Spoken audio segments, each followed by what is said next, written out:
বন্ধুরা, আপনাদের সকলকে স্বাগত জানাই আমার easy project at home YouTube চ্যানেলে। আজ আমি তোমাদের দেখাবো কোনো কিছুর ব্যবহার ছাড়াই কিভাবে একটি এলইডি লাইট থেকে ফিউজ হওয়া এলইডিটি খুলে রিপ্লেস করা যায়। তো দেখতে পাচ্ছ আমার কাছে এরকম একটি 9 ওয়াটের বাল্ব রয়েছে। এই বাল্বটির একটা এলইডি ফিউজ হয়ে গেছে। তো আজ আমি তোমাদের খুব সহজেই এই এলইডিটির ফিউজ হওয়া এলইডি বাল্বটিকে চেঞ্জ করে দেখাবো। তো দেখতে পাচ্ছ আমার কাছে একটি এলইডি বাল্ব রয়েছে। এই বাল্বটির একটা এলইডি ফিউজ হয়ে গেছে। এই এলইডিটি আমি যে খারাপ একটি পাতি রয়েছে এর মধ্যে কিছু এলইডি ভালো রয়েছে, এই ভালো এলইডিগুলির মধ্যে একটি এলইডি খুলে নিয়ে রিপ্লেস করে দেখাবো। তবে তার আগে তোমাদের দেখিয়ে দিই এই লাইটটি কেমন ফিউজ হয়ে গেছে একটি।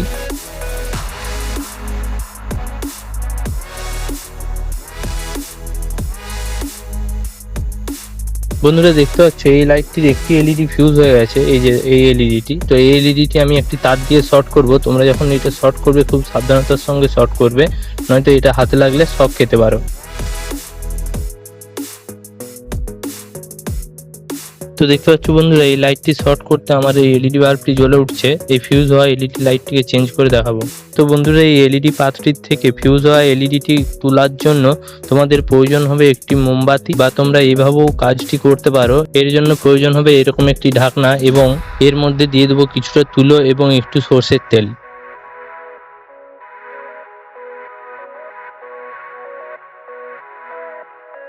এরপর এটাকে আমি প্রদীপ হিসাবে ইউজ করব।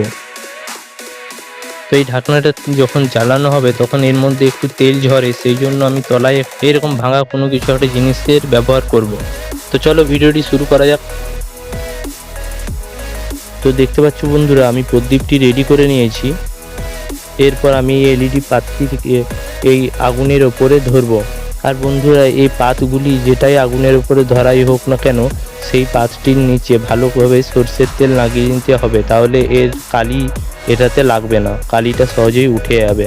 প্রথমে কি করব, এই খারাপ এলইডি পাতিটার থেকে দুটো ভালো এলইডি খুলে নেব। তো চলো একটি এলইডি বা দুটি এলইডি, যটা এলইডি প্রয়োজন হবে সেরকম অনুযায়ী এলইডি তুলে নেওয়া যাক। আমার এখানে একটি এলইডি প্রয়োজন হবে, তাই আমি একটি এলইডি খুলে নেব। তো বন্ধুরা দেখতে পাচ্ছ কিছুক্ষণ এইরকম আগুনের সামনে ধরলেই এই পাতির ওপরে থাকা সমস্ত এসএমডি কম্পোনেন্ট ঢিলে হয়ে যাবে, এবং তোমরা সরিয়ে নিলেই কোনো স্ক্রুড্রাইভার বা টুইজারের মাধ্যমে সরিয়ে নিলেই তা উঠে যাবে। তো এরপর এইরকমভাবেই আমি যেটাতে আমার ভালো এলইডি পাতিটা, যেটার এলইডিটা একটা ফিউজ হয়ে গেছে, সেই একটা এলইডি আমি তুলে নেব।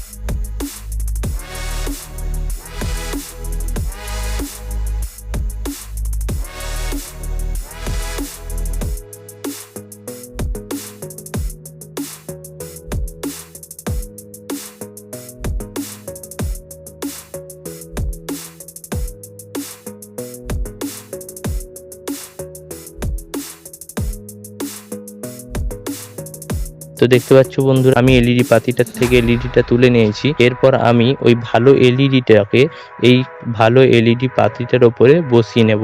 তবে তার আগে এই ফয়েল কানেকশনটা একটু দেখে নাও। এখানটায় একটা সরু লিড আছে, একটা চওড়া লিড আছে।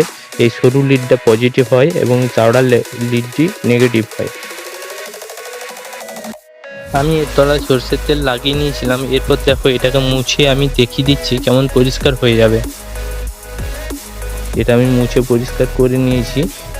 তো এখানে এলইডিটা বসানোর আগে এখানটা যদি তোমরা একটু সোল্ডার করে নিতে পারো আয়রন দিয়ে, তাহলে খুব ভালো হয়। তাহলে এই পাতির ওপরে যে সোল্ডারটা ছিল, যেটা তোমাদের উঠে গেছে, সেই সোল্ডারটা দিয়ে দিলে এলইডিটা খুব ভালোভাবে বসে যেত। তো সেই জন্য আমি এই এলইডির ওপরে পাতিটায় একটু সোল্ডার লাগিয়ে নেব।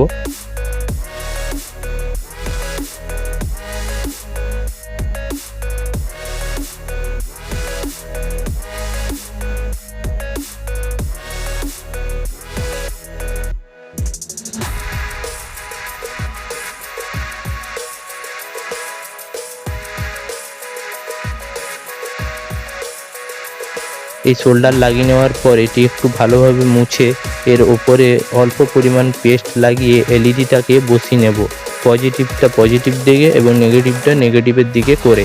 তো তোমরা দেখো আমি বসিয়ে নিচ্ছি।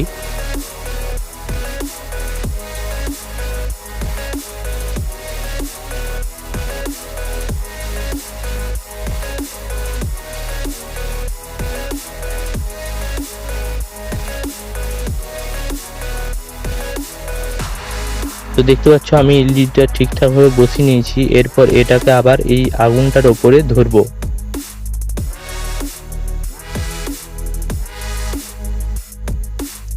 বন্ধুরা দেখতে পাচ্ছ এই আগুনটার উপরে কিছুক্ষণ ধরে থাকলে এই এলইডিটা বসে যাবে। তোমরা যখন এটা বসাবে বুঝতে পারবে।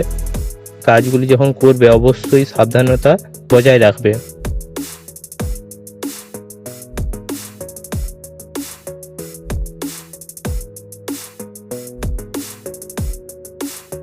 তো দেখতে পাচ্ছ বন্ধুরা এই এলইডিটি ভালোভাবে বসে গেছে এবং এই এলইডিটা বসানোর সময় আমি এর তলায় ভালোভাবে সরষের তেল লাগিয়ে নিয়েছিলাম, যার জন্য এটাতে কোনো কালি লাগেনি। এটা আমি মুছে পরিষ্কার করে নিয়েছি।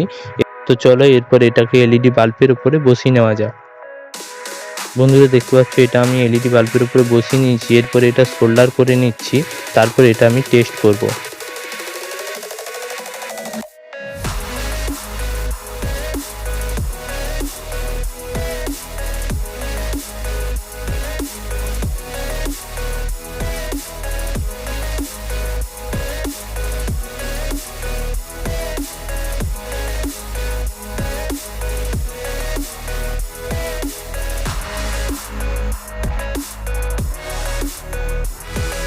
তো বন্ধুরা দেখতে পাচ্ছ বাল্বটি ঠিকঠাকভাবে গ্লো করছে। আমার এই বাল্বের এলইডিতে ঠিকঠাকভাবেই পরিবর্তন করা হয়েছে। তো বন্ধুরা এমনই মজাদার ভিডিও পেতে চ্যানেলটি সাবস্ক্রাইব করো, আর তোমরা ভিডিওগুলি অবশ্যই লাইক করো বন্ধুরা, আর চ্যানেলটি সাবস্ক্রাইব করে বেল নোটিফিকেশনটি অন রাখো। ধন্যবাদ বন্ধুরা, দেখা হচ্ছে পরের ভিডিওতে।